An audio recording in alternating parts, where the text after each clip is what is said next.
So we'll do our LMGT3 winners and number 55 Spirit of Race Ferrari. First win for the team in LMGT3, but the first win in ELMS since Monza 2021. So guys, welcome back to the top 10 of the podium. Matt, welcome back since 2020.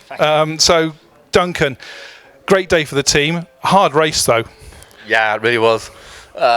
Much tougher than I think we were expecting, but they pulled a blinder with strategy. It was fantastic. The thinking that was going on in the pits. Often it can be that other people out strategize you today, but today they just pulled a blinder. It was fantastic.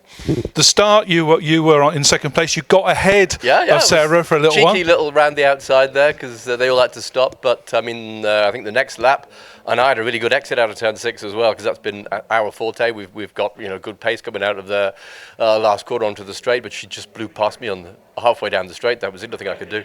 So and then sort of built a lead and kind of disappeared. This new Ferrari, obviously, it's new for the championship this year. But how's it performing? How are you finding it compared to last year's car? It's really good. Yeah, I'm surprised because I've not driven a GT3 car in a very long time, probably since 2020. And it's not like a GT3 car. Once I got used to the ABS again, and how it affects your braking, but it's got a really good front end, and I love that. I don't like the understeer, and this doesn't really do that. So yeah, it's mega. Matt, congratulations on being back on top step. As I say, it's been a long time, but think about it. Anyway, talk us through your stint. The stint was mega. We had to adjust slightly because Duncan got turned around in the first stint and we lost 55 seconds. So it put us into a situation where we had to adjust the strategy. Normally I wouldn't go in second, but we had to put me in second to make sure that we tried to gain some ground and didn't lose a lap, which towards the end of the race was critical.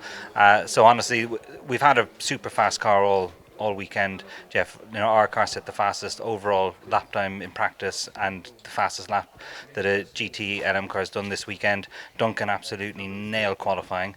It was second to Sarah, but Sarah is very fast and she's driving every weekend and Duncan really nailed it. I think we set the fastest lap of the race as well. So when you have pace like that, you can have setbacks and you can come back from them.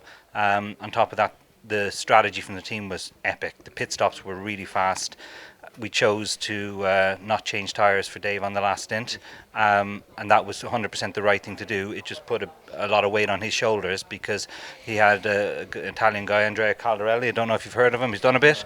I've heard of him. On fresh new tyres, hunting him down, and he could barely dent this man. So yeah, we've been lucky enough to win a lot of races over the years, but this one was one of the best because we had speed. The team did a perfect job, and this year that's what you have to do. It's so competitive. If you don't execute perfectly, you probably don't even make the podium. So yeah, super happy. David, I think he's done it all for you, hasn't he? Yeah. Talk us through your part because you had that lead, and you, as Matt said, you maintained that lead. You had the gaggle behind you, but they were 10 seconds off you. I was pretty surprised about that in coming out in the second stint after not changing tyres. I thought they'd be much closer. But to be honest with you, I think the best stint was actually Duncan's second stint because he barely lost any time to the other silvers, and that just kept us in the mix.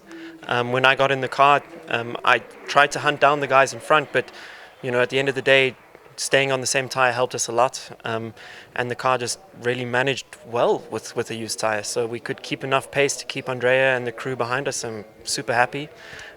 Credit to the team.